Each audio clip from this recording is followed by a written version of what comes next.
Conor, you wrote a very interesting LinkedIn post about 5 ways to improve your CV in 15 minutes.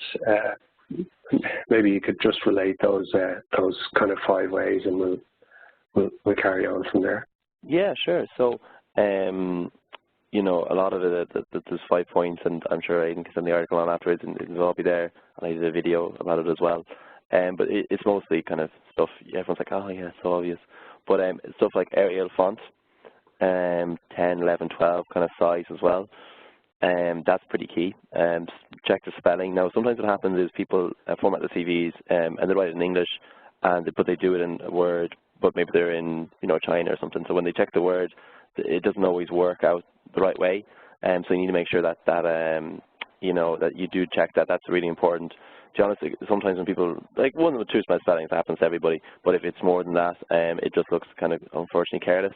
And I've had hiring managers saying, I'm not into that person because based on what they've written on the CV, because it's misspellings or bad grammar or things like that. Now, appreciate, you know, it can be tricky to do that, so I'd always say get a friend to look it over. That's the recruiter usually, actually, it's a good idea. Like, I'd always check that really thoroughly as well, and make sure it's well formatted as well.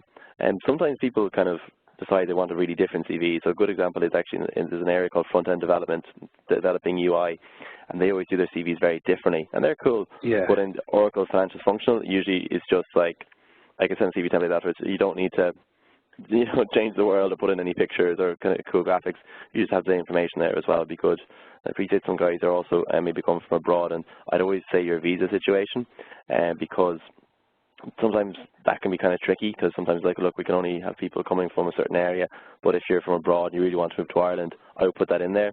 And I would also say stuff like, look, I appreciate I'm coming from a different country and I need a visa sponsorship and I'm really interested, and I can be flexible in terms of showing you my value and things like that. I put in the CV as well, because I know loads of good guys from abroad, and unfortunately just can't sometimes get them a job because of the visa. But if you're going for the local area ones, you should be fine. But if you're going to Europe or America, and you're going from somewhere like Asia, it can be kind of tricky.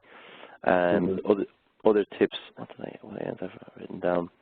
Oh yeah, there's a way you can, so when you write a word, let's say like a technology, so if you wrote down e-business, that's actually in the English language dictionary, so you need to add it, that removes a squiggle underneath. It's a really small thing, but if you think about information you get, if it's just a load of, you know, red lines underneath things, you don't usually think positively, so I'd say that would be a good thing to do as well.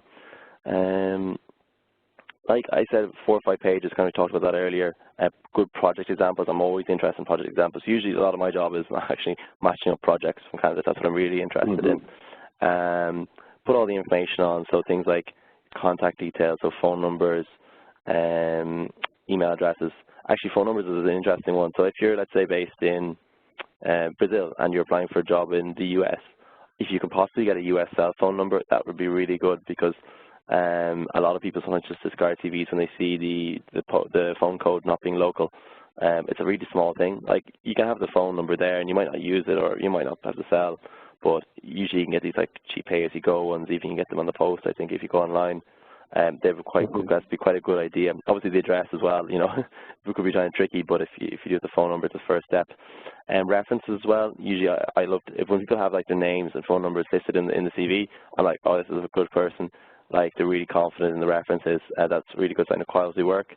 So I always like that as well. Because usually people say, like, references available on request, and usually you do need them in the end anyway. But if people put it down straight away in the CV, I'm like, that's a good plus sign for me anyway. Because, as I said, you can see that work. I'm trying to think that's it. Yeah, that's about it, I'd say, really. Oh, sorry, yeah, a skills summary at the top. That's really good as well. Yeah. So sometimes people put down, you know, 15 years work at Oracle Financials Functional and working with these modules. But what actually sometimes happens is you've worked with these 3 modules for 10 years and these 2 other modules for 5 years or whatever. So you're really strong in 1 or 2 areas, and some other areas you've got some niche skills as well. So I would showcase that at the top, because sometimes if you're reading a CV, you're like, oh, I don't know if they're an expert at supply chain management or financials. Well, I don't know what area they're really into or what area model the experience is in.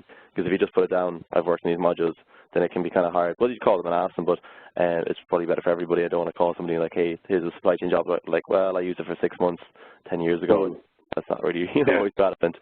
So that's what I'd recommend that as well. And I always have to see like this list of skills and the year's experience, and then sometimes people might put down like oh, I worked on this project with a skill. That's really cool. That's really good.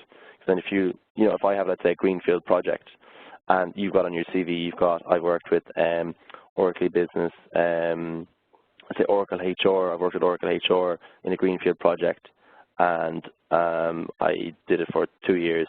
I'm like, bingo, like that's the right person for this job. And when I call a person, it's really warm because I'm like, look, this is a really good experience matching this job, and usually they're kind of interested as well. So that's a good way to be able to match up those things. I appreciate not everyone might have Oracle business functional experience from the get-go, but if you do list your other skills there as well, and something like project management, or I managed an e-business project, or I worked on developing a project, that's the kind of stuff I would suggest as well. And I have a CV template. I'll send it to Aidan, and you guys, you want to as well. And it's kind of all those bits and pieces I talked about there. It's already laid out in it. So basically, if you have a current CV and you can just take all the information and type it out or transfer it over, let's say, and then format it. It's all formatted correctly. Now, sometimes local recruiters might have their own. Oh, this manager likes, something on page 3. He wants like to see something, or she wants to see something. Then I would adjust it for that as well. And yeah, that's kind of all the stuff I'd say on the CV anyway. So I liked Aidan's point earlier about it's a partnership. They're going to sell you better than you can ever do yourself, and I was like, yeah, it's actually probably true. So the more time and effort you put in the CV, it kind of just benefits you, that you're more likely to get an interview. So I gave the CV template to 1 or 2 people when I was developing it, and then they went and applied for the jobs, and they got way more interviews. Well, they got bite backs, let's say, from recruiters and from companies being interested. And the skill set was the same. It's just better highlighted and better formatted and easier to read. They actually got the interviews based off that. So I thought that was really interesting, because it's actually sometimes about just presenting it in the way you present it, and the information is also there as well. So that was kind of good. Yeah, that's true. Plus, a well-presented CV plus LinkedIn profile is a good indication of how you'll be able to present information to your manager and to your business partners as a functional consultant. So for technical roles, let's say, that